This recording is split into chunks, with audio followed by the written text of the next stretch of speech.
สะพายเนาะอ่าน T&A เขาพูดอยู่สะพายเนี่ยสะพาย T&A ตัวคล้ายพิซซ่าตัวแม่พิซซ่าเขามาอยู่หน้าห้องเรียนอนุบาลเดี๋ยวเบิ่งกันเด้อT&Aนี่ว่า T&A จ้ะป้ายคล้ายพิซซ่าได้นี่แป๊กกับหางคายย่าเนี่ยเห็นบ่ไม่ว่ามันสิฮอดแล้วบ่นี่เห็นบ่ดีไปจัดยางไปต่อซะนะดีหางคายย่านะคือตรงวันนี่ทำมาสินี่ดีเอาไปได้เลยครับนี่ว่าหันตัวเขาในเฟซลงในเฟซต่อดีตกแต่งงานเนาะมาเฮาก็เคยมาได้นี่ถ้าดูเนี่ยนี่ก็มาเรื่อยๆได้เอานั่งมีเมนูยังดีอันนั้นจุดสาวขอเมนูเนี่ยเด้อด้วยเอายังไงเอานำเรื่องเสื้อเข้าขาเนี่ยมานำเนี่ยเด้อโอ้ด้วยได้เอา3 ขวด3 ขวด3 ปีเด้อใกล้แอนปากมันจะอยู่สุดท้ายนี่แหละมันอยู่นี่ป่ะไว้เขาจัดโทรหามันตีโทษนี่ขนาดมาบ้านมันอยู่เมื่อเนี่ยวะเบิ่งกันอยู่สุดท้ายมากินพิซซ่าน้ำอาหารที่เอ็นเท่านี้นะมันอยู่บ่ท้าเมื่อฮัลโหลหมอไก่บ่มาหอดห่านวางอยู่ว่ามันติดยังอยู่ติดยังอยู่เอามาเลยเด้อเป็นสิมาวะสิมาเลยเดี๋ยวมันมา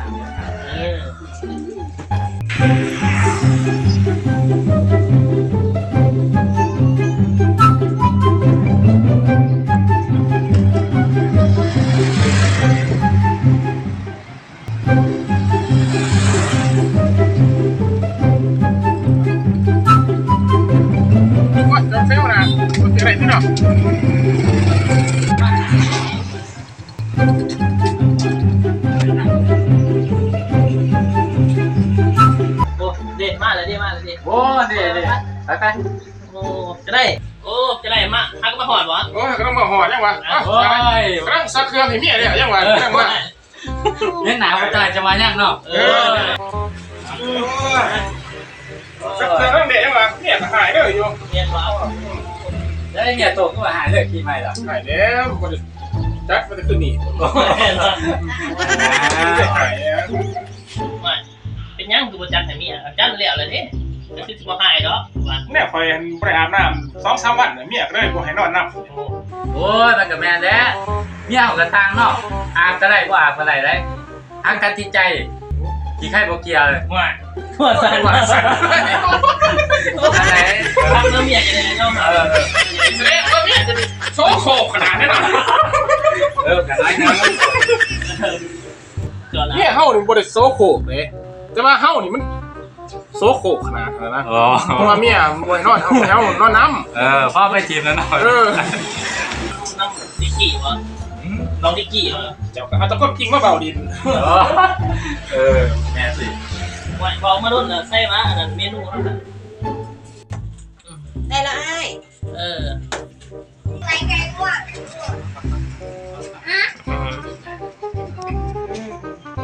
ไปยังตื่นบ่อยเบียกอะไรเนาะจะซีซ่ายังตื่นได้นะเอาตัวนี้ตัวพ่อเนี่ยเอาได้หรอมีแต่เอาตัวได้เด็ดๆเอามาโดดเจ้ากระโดดนะเนาะมีไหมล่ะไม่ใช่เดี๋ยวนี้อากาศหนาวลายมันจะงูเป็นเบียกอาบน้ำเนี่ยกันเราเนี่ยเนาะนะจะได้เจอได้ยินข่าวต้มน้ำอาบอ่ะไม่กันต้มน้ำหมดแล้วถ้าจัดโบราณเลยต้มน้ำอาบนี่แบบฟดแล้วจุ้มเลยว่ะฟดแล้วตาโคตรเลยว่ะนั่นมันก็เป็นไก่ด้วยคงว่าต้มน้ำอาบ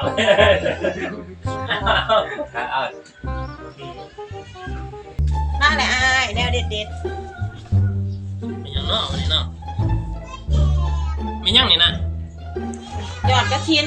จะแนวใหญ่สร้างแนวเด็ด ฮะโอ้แนวเด็ด มันกับแม่นขั้วมันน่ะเนี่ยสหายเนี่ยเด็ด ๆเอาเด็ดจังไหนเด็ดจังไหน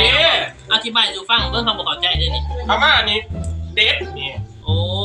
เด็ดนี่ โอ้แนวนี้ว่าแนวเด็ด เด็ดป้าคือไงเด็ดเด็ดกิน หมายถึงว่าจะเด็ดมาให้ใช่ป่ะเด็ดฮะ ๆแม่ละอายเด็ดอยู่แค่บัวละ โอเคไอพิดเองบอกยังไงไอขอสั่งไหมไอสั่งไหมเจ้าจะสร้างได้เอายังได้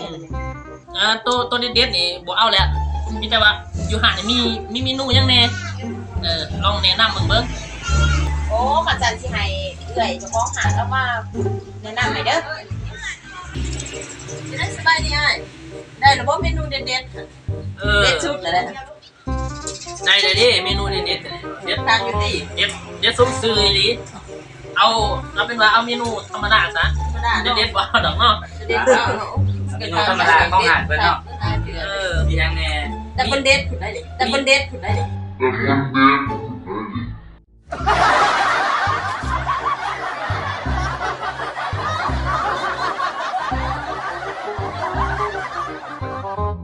มียังแนะนำแน่อะวันนี้ซะ ได้ยังราคาจะเป็นพิซซ่า พิซซ่าเป็นบ่ แล้วก็มันดอกซีด มันดอกซีสจ้ะมีอย่างอีก มีน้ำอ้อยเน่ขนมเน่ร้ายเนี่ยขนมมันกำลังโผล่ น้ำปั้นแน่มันบ่ ปันก็มีปัน ไว้น้ำๆเนี่ยนี่ก็สิว่าแล้วปั่นให้น้องเอาอาหารที่จ้ะ ไข่หลูกก็มีนะไข่หลูกลงกระทะเป็นนิมจีแต่ก็มีอาหารพวกเป็นแบบออนมาทำอะไร โอ้ของออนไลน์ ทุกวันที่มองที่มามีอย่างอยู่ในโทรศัพท์ข้างบีบออกมาทางหาดออกไป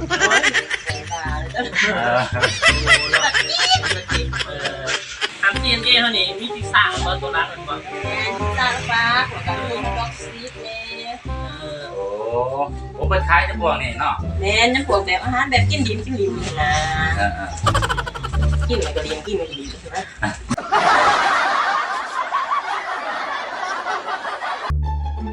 จะเอายังแต่เป็นเน้นนำมาเลยจะเอายังดี ทำตัวบาร์เนี่ย เอาแต่ไข่นก ตัวมากยาก ไข่น ทั้ง ก หมดเลย อยู่เรื่องกินแต่ไข่เป็ดแล้วไข่นกมันก็ติด ต้องคือกันอีกแล้ว เอาไข่นกได้เลยเด้อหนึ่งทีเนาะ ว่า ไข่นกแล้วก็กับพิซซ่าเนี่ยเด้อพิซซ่าน้ำเนยจืดอยู่เนาะเนาะนี่ไข่ ใส่หมูชุดนึงเนาะ นึงแล้วก็พิซซ่าชุดนึง พิซซ่าเจ้าขาอะไรเนาะ พิซซ่าเนี่ยเอามีราคาได้แน่ มีสักเก้า39 59เนาะแล้วก็มีหนาฮอทดอกซีดแฮมซีดกัวซีดแต่ก็รวมกัน เอา39ได้นะ 39เนาะนาเนี่ยเนาะ เอาน้าได้แฉก ก็คือว่า น้ำร่วมจ้าง39 สรุปเลยเป็นอันไข่ลุงโลกระทะสุดนึงเนาะ จ้า แล้วก็อันพิซซ่านาร่วมขา39นึงเนาะ